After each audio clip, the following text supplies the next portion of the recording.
Hello everyone, how are you all my smart kids। आशा करता हूँ आप लोग सब घर में बहुत ही अच्छे होंगे और एग्जाम्स की तैयारी कर रहे होंगे, राइट। तो आज हम लेके आए हैं हमारे इंग्लिश क्लास 6 का चैप्टर द मैराथन स्टोरी।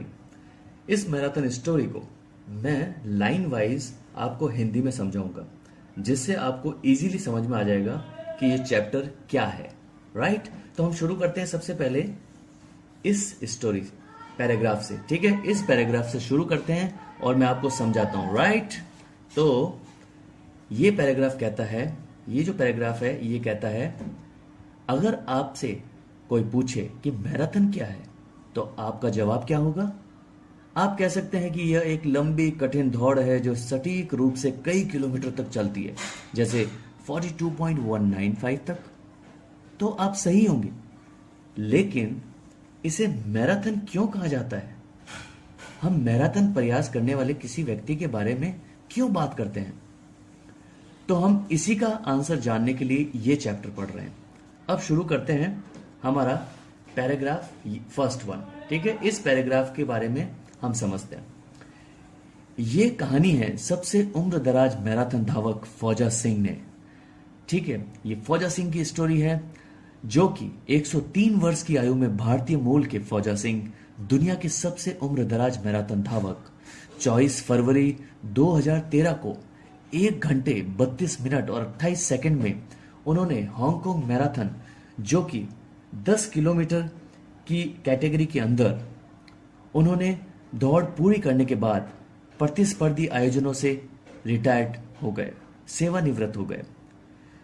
और आप जानते बच्चों, उनको क्या नाम से जाना जाता है? उनको जाना जाता है टर्बन टॉर्नेडो के नाम से, जो कि मशहूर हैं मिस्टर सिंह। 2011 में टोरंटो में 100 साल की उम्र में फुल मैराथन दौड़ने वाले सबसे उम्र दराज व्यक्ति बने। उन्होंने प्रसिद्धि तब हासिल की जब 2003 में उसी टोरंटो मैराथन में उन्होंने 90 से अधिक उम्र में एक रिकॉर्ड बनाया। श्रेणी 1 उन्होंने 42.1 किलोमीटर की दूरी मात्र 5 घंटे 40 मिनट और 1 सेकंड में पूरी की। तो देखा बच्चों, कितने उम्र होने के बाद भी वो इतने अच्छे धावक हैं और इतने अच्छे रनर हैं, है ना। तो अब हम जानते हैं कि मैराथन की कहानी शुरू कैसे हुई। तो इस मैराथन की कहानी को शुरू करने के लिए हम इस पैराग्राफ को समझते हैं सबसे पहले, ठीक है। यह सब ग्रीस में लगभग 2500 साल पहले 490 बीसीई में ईसा पूर्व में शुरू हुआ था। ग्रीस के शक्तिशाली शहर एथेंस को जीतने के लिए फारस की एक विशाल सेना एजियन सागर से के पार रवाना हुई, ठीक है। बेड़ा एथेंस से लगभग 40 किलोमीटर दूर एक छोटे से शहर मैराथन में उतरा, ठीक है। एक मैराथन नाम का एक शहर था जहां पर ये उतरा, ठीक है। अब हम समझते हैं इसके अगले पैराग्राफ को।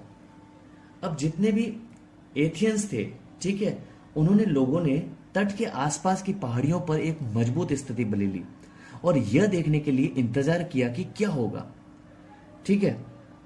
अब 50,000 मजबूत फारसी सेना एथेनियंस को लोगों की तुलना में लगभग 5 गुना बड़ी थी, उनसे भी बहुत बड़ी थी, ठीक है। अब एथेनियाई लोगों ने स्पार्टा शहर से मदद मांगने का फैसला किया। तो स्पार्टा के पास सबसे अच्छी सेना थी। यूनान और फारस आखिरकार एक समान शत्रु थे। उस समय लोगों ने संवाद किया और क्या किया, उन्होंने घोड़े पर एक दूत भेजकर, या फिर उन्होंने सोचा कि एक पेशेवर रनर का उपयोग करके शहरों में, ठीक है, भेजते हैं। अब पुरानी कहानियां ये कहती है, ठीक है, इसके अंदर पुरानी कहानियां ये कहती है कि एथेनियाई लोगों ने स्पार्टा को एक जरूरी संदेश देने के लिए अपने सबसे अच्छे धावक में से एक जो फिडिपाइडस को चुना, ठीक है। ये बहुत ही अच्छे रनर थे फिडिपाइडस, ठीक है। अब क्योंकि चट्टानी और उबड़ खाबड़ इलाकों में घोड़ों के लिए तो बहुत जगह सही नहीं थी जिससे कि घोड़े दौड़ सके, तो फिडिपाइडस केवल 2 दिनों में 240 किलोमीटर स्पार्टा तक दौड़े, लेकिन सब बेकार रहा। अब क्यों बेकार रहा, ये हम जानेंगे अगले पैराग्राफ के अंदर, ठीक है। यहां से अब हम शुरू करते हैं ये पैराग्राफ। क्यों, देखा आपने फिलिपाइडस कितने होशियार थे और कितने अच्छे रनर थे, 2 दिन में 240 किलोमीटर, सुपर। ये पैराग्राफ ये कहता है, हालांकि स्पार्टा है ना मदद करना चाहता था, वे फैसला किया कि वे नहीं छोड़ सकते, ठीक है, क्योंकि उनका कोई धार्मिक कारण था पूर्णिमा होने के कई दिनों के बाद तक। तो बेचारा फिलिपाइडस निराश हो गया, ठीक है, और खबर के साथ सभी तरह से वापस भाग गया। जब उसको कोई हेल्प नहीं मिली तो वो बेचारा डिसअपॉइंट होकर वापस से भाग गया। अब हम समझते हैं हमारा अगला पैराग्राफ, ठीक है। अब हम समझते हैं हमारा ये वाला पैराग्राफ, ठीक है। अब एथेनाइट्स जो लोग थे इंतजार नहीं कर सकते थे, ठीक है, ये स्पार्टन्स के लिए। तो एथेनियन जनरल मिलिटिएट्स एक चतुर योजना के साथ आए, ठीक है, और उसने अपने आदमियों को 3 समूह में विभाजित किया, ठीक है। एक तो था सेंटर में, एक था लेफ्ट में और एक था राइट में। समझ गए? ध्यान सुनना, देखना, बड़ी इंटरेस्टिंग स्टोरी है बच्चों ये। अब मिलिटिएट्स की योजना के अनुसार, ठीक है, प्लानिंग के अनुसार सेनाएं फारसियों पर आगे बढ़ी, फारसियों के ऊपर अटैक करने के लिए। और फिर मध्य विंग ने क्या किया, पीछे हटने का नाटक किया, ठीक है। जब फारसी सेना केंद्र से पीछे दौड़ी तो जो राइट और लेफ्ट, ठीक है, जो विंग थे वो बंद कर दिए, ठीक है। अब हर तरफ से फारसियों पर हमला हो रहा था, ठीक है, फारसियों पर। इस तरह से फारसियों की हार हुई, ठीक है। तो इस तरह से फारसियों की हार हुई। वे फुर्ती से अपने जहाजों पर लौट आए और चले गए।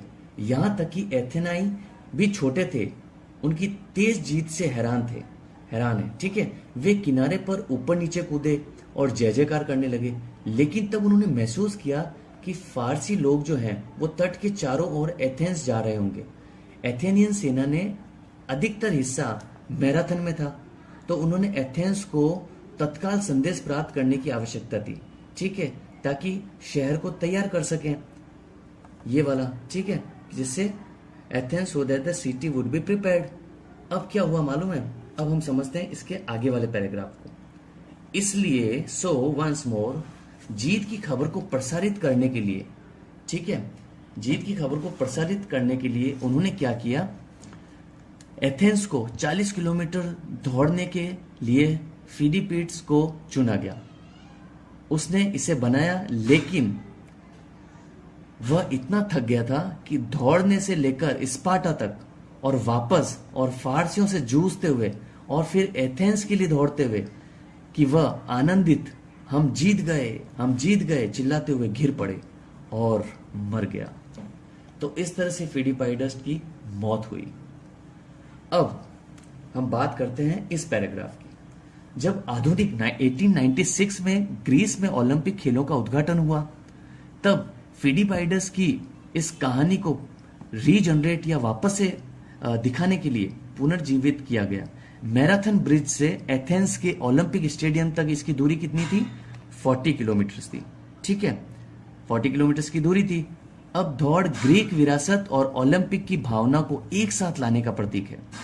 प्रारंभिक के दौरान यहां पर, ठीक है, तो ये आपको इस तरह से कई आधुनिक ओलंपिक में मैराथन हमेशा लगभग 40 किलोमीटर से अधिक की दूरी पर चलाया जाता था, फिलिपाइडस के अंतिम रन के सम्मान में, ठीक है। अब कभी एग्जाम में पूछ ले कि मैराथन क्यों किया जाता है, तो मैराथन हमेशा 40 किलोमीटर का होता है और किसके लिए किया जाता है? फिलिपाइडस को ट्रिब्यूट करने के लिए। अब नेक्स्ट पैराग्राफ देखते हैं। हालांकि लंदन में 1908, ठीक है, 1908 के ओलंपिक खेलों से पहले ब्रिटिश शाही परिवार ने अनुरोध किया कि मैराथन विंडसर कैसल में शुरू हो, ताकि शाही बच्चे इसकी शुरुआत देख सकें, क्योंकि वो बहुत लंबा था ना, तो 40 किलोमीटर से ज्यादा टाइम लग रहा था, तो किले तक तो आएंगे नहीं।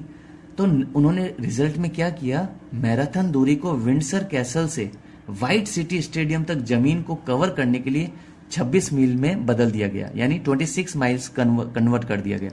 अब इसमें क्या हुआ, जिससे 385, ठीक है, 385 यार्ड्स और जोड़ दिया ताकि दौड़ को शाही परिवार देखने वाले बॉक्स के सामने समाप्त हो सके। तो विंडसर कैसल से ओलंपिक स्टेडियम की कुल डिस्टेंस कितनी है, 42,195 मीटर थी, ठीक है। अब यह पूरी दुनिया भर से में चलने वाले कई मैराथन के लिए मानक लंबाई बन गई है। आज यह ओलंपिक परंपरा है कि पुरुषों की मैराथन एथलेटिक्स की आखिरी घटना है। कैलेंडर भव्य समापन के साथ आमतौर पर ओलंपिक स्टेडियम के अंदर होता है और इसलिए फेरीबाइडस का मैराथन प्रयास एक प्रतिबद्धता यानी कि कमिटमेंट, धीरज यानी एंड्योरेंस और इच्छा यानी कि विल पावर, इच्छा शक्ति के प्रतीक के रूप में जीवित है। तो आई होप कि आपको ये पूरा चैप्टर अच्छे से समझ में आया होगा और इसके लिए आपको अगर अच्छा लगे तो लाइक, शेयर और सब्सक्राइब जरूर करना। Thank you so much. आओ पढ़ें, so much to learn. Thank you everyone.